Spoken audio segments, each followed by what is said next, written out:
So, topic 6 is euthanasia. All right, so for this, you need to be able to describe Catholic views, be able to explain them, and the same for Jewish views. And finally, what's called you need to know alternative, what's called humanist views or non-religious views. So, first things first, if we have to describe Catholic views on euthanasia. Now, just remember, guys, they're against euthanasia. Keep that in your mind all the time and think of reasons to justify it. So, first one is that it goes against God's teachings. For example, thou shalt not kill. Easiest point. Get in there, get out of the way. The next one is that what's called the Catholics believe that all life is sacred and a gift from God, so should be valued and protected. All right. In the Old Testament, the Catechism teaches that exact message, that all life is sacred. All right. That it belongs to God. That's why we have a soul returned to Him, if you want. All right. So that should be protected and valued. Another one is that only God decides when we live and when we die. All right, and this is supported by Old Testament teaching. There's a time to live and a time to die. And you can also say that, say about our bodies are temporary and our souls will return to God at the end of our lives. All right, so it's that same idea that our lives are temporary, okay, that we are looking after them. Imagine we rented something, I don't know, we rented a DVD, okay, from Blockbusters. Wow, I'm behind the times with this, okay, but if we rented anything, if we rented a car, all right, that when you return it, okay, it needs to be sort of in still very good quality, okay, and a very good, so it's the same kind of concept here, that we're borrowing it from God, if you want, our body, so we should protect it, all right. The next one is that we've been made in Imago Dei, the image and likeness of God, all right. So if we are like God, all right, that God has obviously done that. It's a privileged position, all right? So we should accept the fact that our lives are really important, should look after them. Another one is that we house the Holy Spirit, okay? St. Paul teaches that human beings are vessels of the Holy Spirit, all right? So we shouldn't damage them, all right? Another one is that if it comes to, this one's a little bit slightly different now, it's to do with the doctrine of double effect, all right? That Catholics never accept that if somebody has a terminal illness, their life can be ended. However, all right, they do believe that a person can receive strong painkillers or medication, all right? And the impact of that is that it may shorten their life, but crucially, not end it. All right, so sort of it could be a strong sort of morphine injection, that type of thing, that may shorten a person's life and improve the quality of their life. But the impact of that is that it may have an impact on the length that they will continue to live, all right? But crucially, they will not die because of it. That is not acceptable, all right? That action, the first action was to relieve pain. Love thy neighbour, okay? And the second action is that it shortened life, but crucially, not ended it. Another thing to sort of keep in mind is that Catholics, right, that they support something that's called palliative care, all right, and hospices. So they believe that that there are ways that we can improve the quality of a person's life at the end of their life if they have a terminal illness, okay, and that at the time when somebody's passing away, this can be a very sort of spiritual time and a loving time, bringing a family together, all right, and it's a time where, yeah, where we feel love for one another, that maybe at our strongest, okay? So they support palliative care. Now, if you have to explain Catholic views on euthanasia, then that is all that you do, okay? You pick on those points. I would definitely be picking on the one that they think is totally wrong, or whatever, and all life is sacred, that type of idea. And when I'm talking about the impact, I would be mentioning about the fact that they support palliative care. That's their sort of alternative, if you want, right? And they reject the idea that the law could change, that sort of idea. For your second paragraph, I would be focusing on the doctrine of double effect, all right, and say about how they allow a person's life to be shortened, okay, but not ended. That's the second effect. The first effect is the painkillers to improve their quality of life. All right, so you can give that as being your example, and you can say that is backed up by love thy neighbour, okay?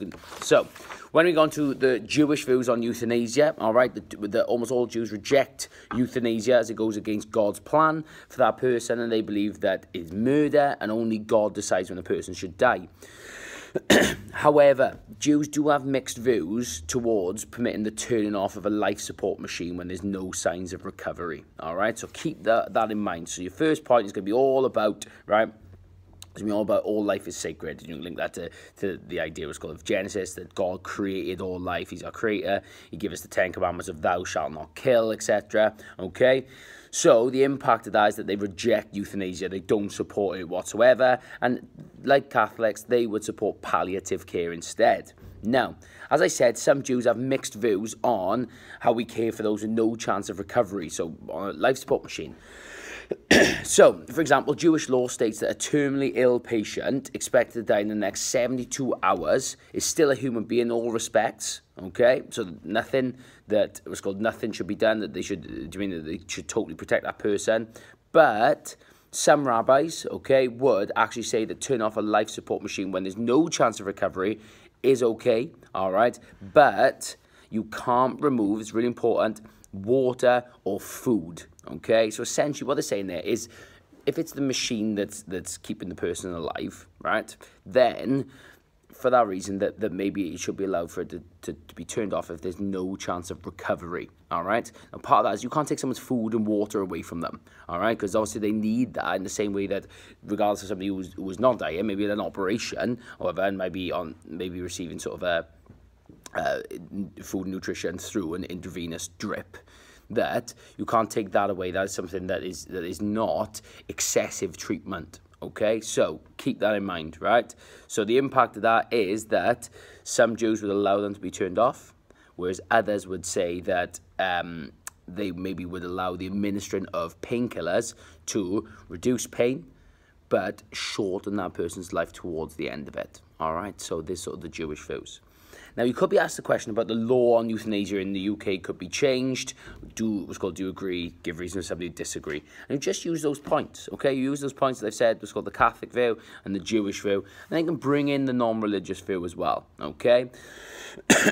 So, non-religious view, humanists, all right, that they believe euthanasia is morally acceptable. They don't believe in the sanctity of life, that sort of thing. They believe in quality of life being the most important thing. If a person's quality of life is diminished, all right, it's very low, and they have no chance of recovery, then they should be permitted to have their life ended. So they would want the UK law to change, and some of them may campaign against it and release sort of educational documents if you want, right? The Humanist UK do exactly that. They say that we should be allowed to, what's called euthanasia should be allowed, all right?